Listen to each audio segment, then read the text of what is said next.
Action.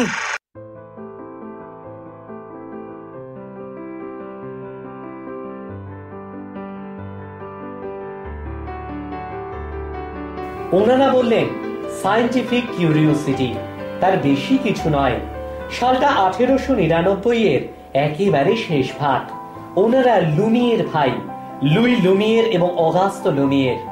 আর এই scientific curiosity হলো moving image, অর্থাৎ চলমান চিত্র ধরতে পারে তেমন একটি ক্যামেরা আবিষ্কার, সিনেমাটোগ্রাফ।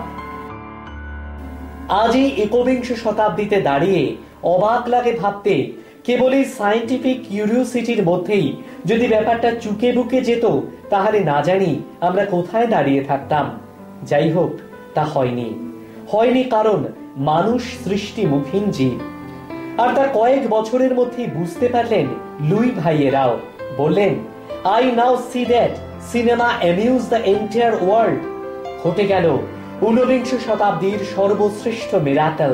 শুরু হলো এক নতুন পথ চলা।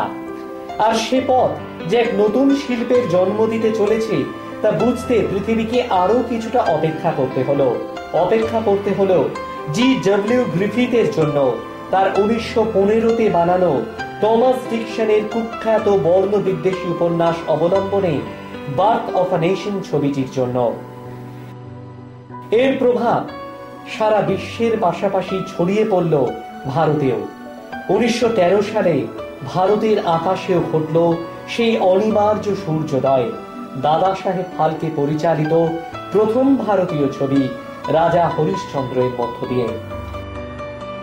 এগিয়ে চলল ভারতীয় চলচ্চিত্র নানা উত্থান পতনের মধ্যে দিয়ে। বিমল রায়, প্রমথেশ বড়ুয়া, বীর শান্তারাম, ঋষিকেশ মুখার্জির হাত ধরে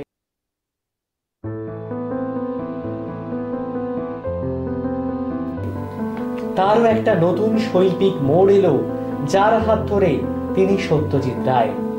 তারপর একে একে ঋত্বিক ঘটক, মৃণাল সেন, শ্যাম বেনেগাল, পি.কে. নায়ার, বুদ্ধদেব দাশগুপ্ত। বাকি ইতিহাস আমাদের সকলেরই কিছু জানা এবং অনেক অজানার মিশেল। কিন্তু ইতিহাস বললে তো শেষ হবে না, তাই এবার শেষ করি গ্রিফিথেরই লেখা কটা উক্তি দিয়ে। উনি বলেছিলেন, 2024 সালের মধ্যে সিনেমা সব থেকে গুরুত্বপূর্ণ ঘটনা ঘটাতে সাহায্য করবে। এই ঘটনা হলো সভ্য জগৎ থেকে সশস্ত্র সংঘাতের বিলুপ্তি। ওই অবস্থায় পৌঁছতে চলমান ছবির ভূমিকাই হবে সব থেকে শক্তিশালী। সর্বজনীন এই ভাষার প্রয়োগের ফলে সাধারণ মানুষ আন্তর্জাতিকতা ও ভ্রাতৃত্ববোধের প্রকৃত অর্থ অনুধাবন করবে। যেমন একজন ইংরেজ জানতে পারবে সুদূর জাপানবাসী একজন মানুষ ও তার সত্তা অভিন্ন, তেমনি একজন সাধারণ ফরাসি মানুষের আদর্শ একজন আমেরিকাবাসীর আদর্শের থেকে খুব আলাদা নয়। মানুষের সৃষ্টিতে কোনো বিভেদ নেই। বলাই বাহুল্য, ওনার এ অনুমান সত্যি হয়নি।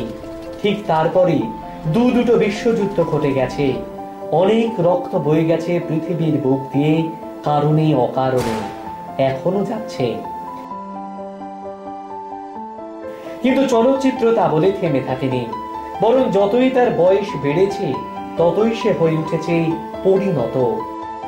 সাহিত্য, নৃত্য, সঙ্গীত, চিত্রকলা, সমস্ত শিল্প মাধ্যম, সাথে সাথে বিজ্ঞান ও তার প্রযুক্তি মিলে মিশে একাকার হয়ে গেছে চলচ্চিত্রের এ মহাসমুদ্রে। এবং সে আজও তার ভরা যৌবন নিয়ে এগিয়ে চলেছে, আগেও চলবে। হয়তো সত্যিই সে একদিন গ্রিফিথের এই শতাব্দী প্রাচীন স্বপ্নকে ছুঁয়ে ফেলবে।